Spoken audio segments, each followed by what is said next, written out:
everybody. Hello, people. Yes, I am out of my cage. I'm out of quarantine and I'm out house hunting.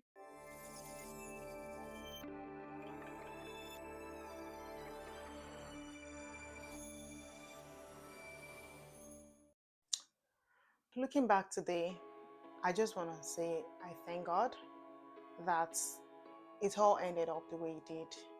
When we got to Canada, we thought that it was over. We thought that we were very happy. I had to first stay in that 3 days hotel, 2,000 USD, and then I got to New Brunswick. Then I got into Airbnb as well. And I remember that I spent 2 months, almost 2 months, in the Airbnb. Family came in the process as well. They spent 3 days at that hotel as well. For them, because there were three, it was another 3,000 USD. And then they came and joined me in Airbnb, and then we started quarantine process again, another 14 days to quarantine, and then that ran into thousands of dollars as well. And so I always joke when I tell people that my Canada journey is a lot more expensive than a lot of people. My coming into Canada alone, I spent what some people spend as school fees now to enter Canada to start with. So we eventually got into Canada. We started searching for a house, and searching for an apartment in Canada, I did not think it was going to be as stressful as it was. So when I look back then, when we were in the group and people will be saying, yeah, those people that eventually left the group and were able to enter Canada, they then forget all of us that we were waiting and suffering and we've been supporting each other. They'll be lamenting. And I said to someone then that when you are judgmental about people that have landed, do you know what they are facing?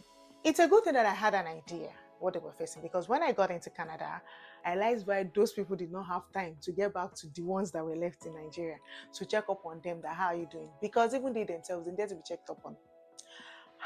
Settling in Canada is not your mate, because when you land, you're just changing money into the foreign currency, which is most likely going to be like times 10 of your currency. So eventually, settling down is going to cost you a lot more than how you made the money to start with.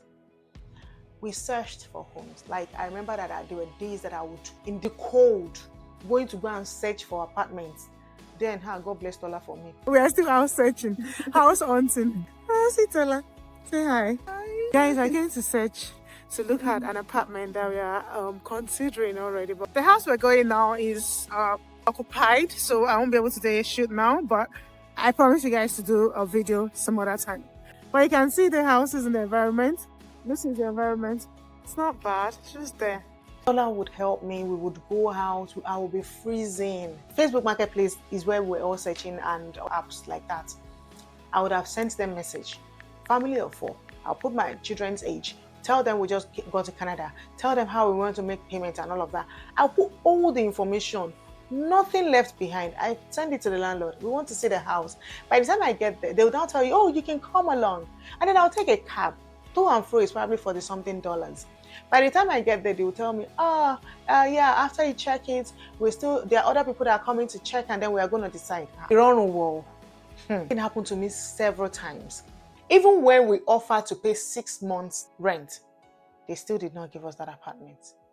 At one point, one day, I broke down into tears and I cried. I cried so hard because I had held back that tears for a long time. I cried for all the stress that I put and all the blood and sweat the immigration process itself took. The blood and sweat, the traveling into Canada itself took from me. All for me to get into Canada and getting an apartment now became war again. After spending thousands of dollars in 3 days hotel, thousands of dollars in Airbnb, that rubbish Airbnb that they even locked and put the temperature at less than 19 degrees. I was just coming from Nigeria. Cold wanted to kill me. To now get an apartment now became war. That one was what broke the camel's back. I remember that I joined the New Brunswick WhatsApp group at that point, and I just sent a message on the groups that, please, you people should just save me. Like, they are just going to chase me out of here because we cannot get an apartment. I've been searching for over 2 months. We've been in Airbnb. People just started chatting me up. People started referring me. The same companies that said to me that there were no vacancies, one of them took me to go and check an apartment on a Sunday when they were not working, just because I was referred by someone that they knew. They broke protocol to get me an apartment. How did I qualify better? Because I know somebody that you know. or that used to rent from you. I went through a lot though. Eventually we got that apartment. But as God will have it, I think that breaking down was the part that I needed to do for a long time, because I broke down and I sort of raised an alarm that please, I need help at this point. Somebody should just please help me. As a matter of fact, we even had somebody offered to give us their car to drive for that period of time. Somebody else reached out and said, oh, why do you have to pay so much? Why have you been spending all your money on Airbnb and hell? Don't worry, I have my basement for you. I did not know her from Adam at that point. She's a very good friend of mine now, but time I had not met her. And she offered for us to stay in a furnished basement. Everything was already there. She furnished it for our family member that was supposed to come but did not come. So she said we should come in. But of course, we didn't eventually do that because luckily we were able to get an apartment just a few days after that. Hello, this is the apartment. This is a typical 2-bedroom apartment. And from the door, you can see it's a really good size. This is where you hang your coats and your boots. And then this particular apartment do take care of the heating and hydro, which is the water. So you have enough storage over there, as you can see. So the basic things that come with the apartment, some come with microwave, but this one comes with only the stove and the refrigerator and the freezer. So that's it. And then, so like I said, right from the door, to the right is the living area, and then to the left is the kitchen area. And then we go here now, straight up into the corridor. This place is 2 bedrooms and 1 toilet. So this apartment comes with only 1 toilet and bath. So it's a good size as well, and it has storage as well. And hi there. So you can store all your clothes and all of that. So this is 1 room. You can get your clothes, put your boxes in there. Like I said, this apartment is not complete. And from here, this should be the master bedroom because it's slightly bigger than the other one. So that's all. That is what a standard 2-bedroom in Mountain look like. Except you want to get a modern house, like a modern apartment, there are other apartments that look way nicer than this. But this is the most common type of apartments that you'd find around. So a regular one like this used to go for like $800. Now because of the massive inflow or influx rather of people into Mountain is really opening up these days. So all of the rents are really going up. So you get a place like this for say 1,000, slightly above 1,000. But if you are going for the modern apartments, they are way nicer but not necessarily as big. They are usually more organized than this. So houses like that would typically now go for like 1,200, 1,300 and above. So depending on what your pocket size is and how much space you want, the choice is yours. Hello! I'm here again, guys. I'm here again with my tired face. See, I'm moving to my apartment. A lot of sweat went into getting this apartment, but finally we're here. Thank God. They said I've got a lot of stuff. Sorry for your name, man. I thought I didn't have enough things before, but now I guess I have more than enough. So out of everything, I'm taking the lamp as my only size of what to carry in here. Too heavy? Wow. Why is that though? And that's Revival Movers. Let me advertise you guys free on my Instagram. It's free advertising. Yeah, free advertising. The king size bed goes in the big bed. Which room for that? This other room. Okay. So this one is here, yes. So guys, I bought these mattresses without paying tax free, and they are all on sale. So usually I would get something like this for say around $500 or $600 for one, but now I got it for $300 for one. It is very nice, like to the design, and it is quite heavy and very soft. Careful. So I got it from a warehouse that I saw on Facebook Market. I got the bed, you see, that's the metal that's gonna be underneath. The free man, everything. This is Revival. What's your number? Yeah, 875-7365. Yeah, that's it. Call. So Thanks, people should guys. call you guys. Awesome. Yeah. Fantastic. Have a good day. It's nice meeting Bye. you. Thank you. Bye. Good morning, guys. It's the next morning after finally moving, and as you can see, my eyes are swollen. I'm super tired, and gosh, I must say, people have not been nice.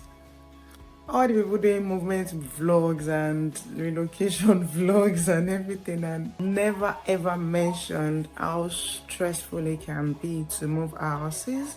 Hey, nice, Rara. He did not warn me. Oh my god, I'm so tired. I have body aches. And this is even after we had, some help in installing the children's bed and all. In the few weeks that we stayed in the Airbnb, we had bought so much, all the things that we would need normally in the house. And now moving everything to this new apartment now. Who is Rara? I have so much air. Let me show you guys. Okay, see.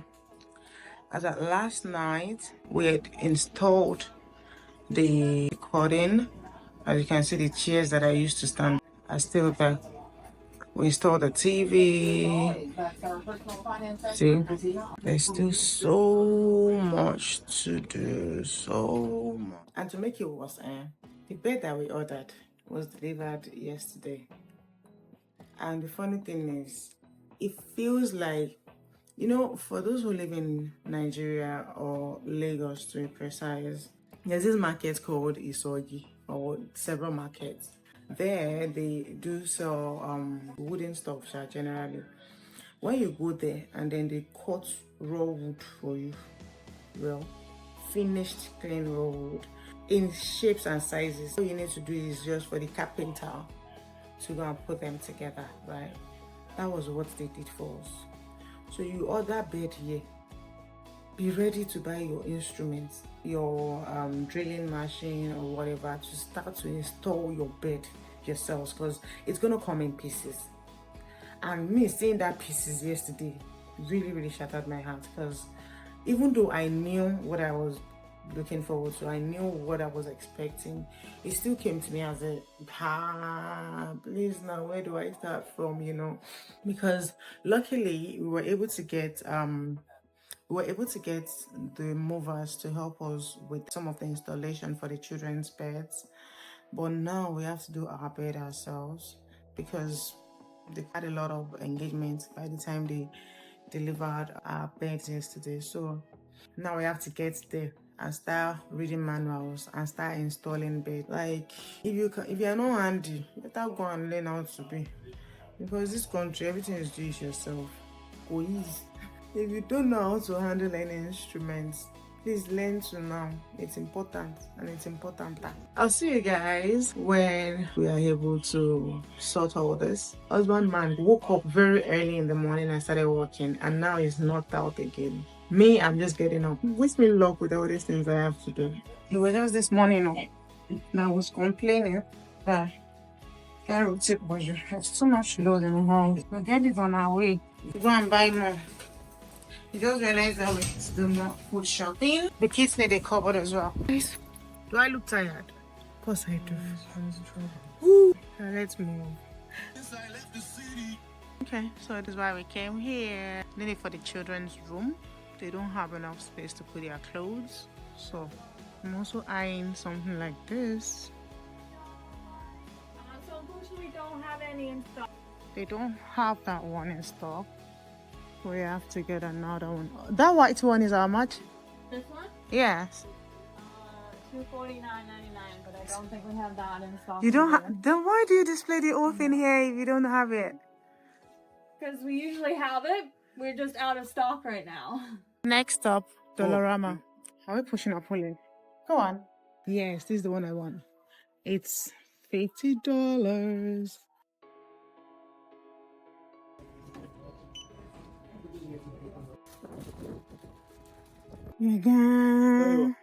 No space. These are all we got from Costco. Instead of buying furniture, we bought food. AKA Suli the foodie. Yeah. Welcome, revival. Welcome, guys. Can't see anything, so Don't worry, you'll be fine. we were just here a couple of days ago. Yeah.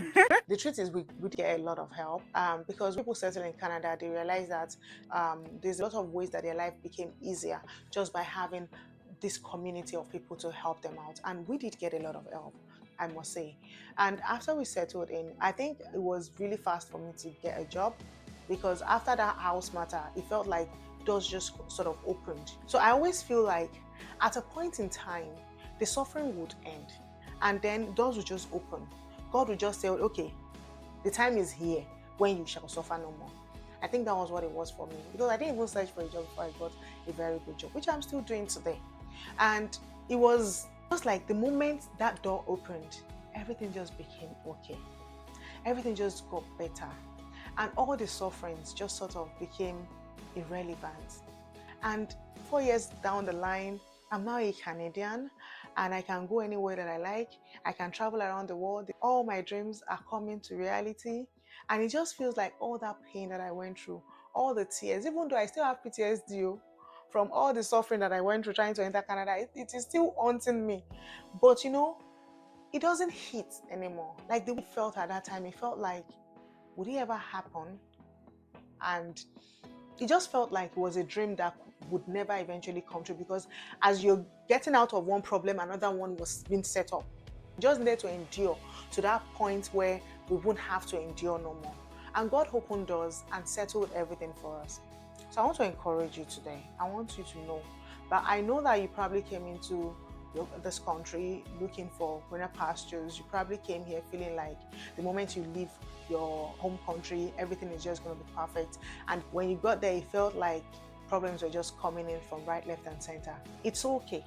As a matter of fact, it's normal because it's easier for you to get that problems at the beginning than for you to be settled in and then you start getting problems later in life. So see this point, see this phase of your life as that point where you need to connect to God, where you need to be very, very patient and deliberate about waiting for your time. You'll probably be here searching for jobs, searching for homes, looking like it may not happen.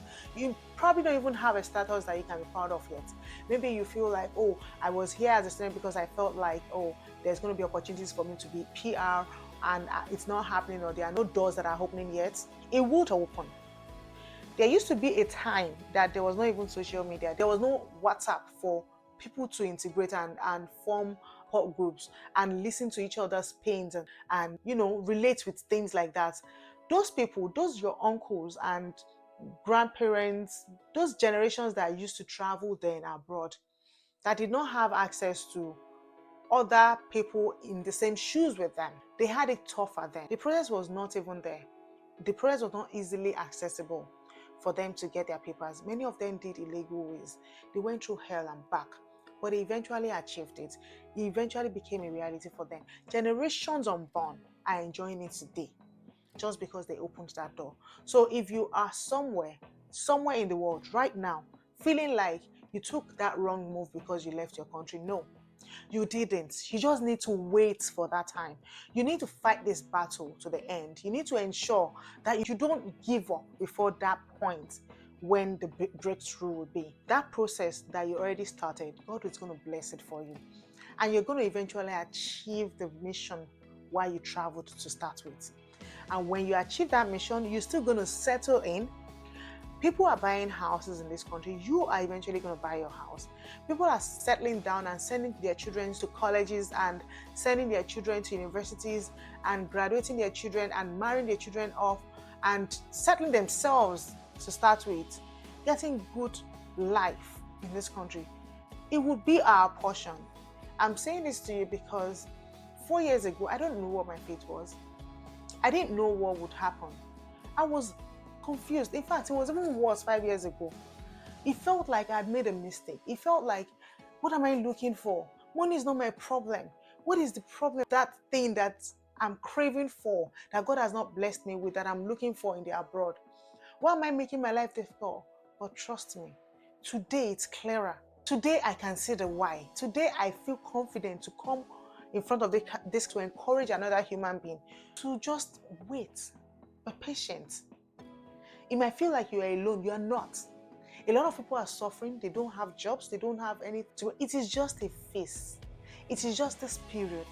It will get better. I want you to please encourage yourself to just be patient.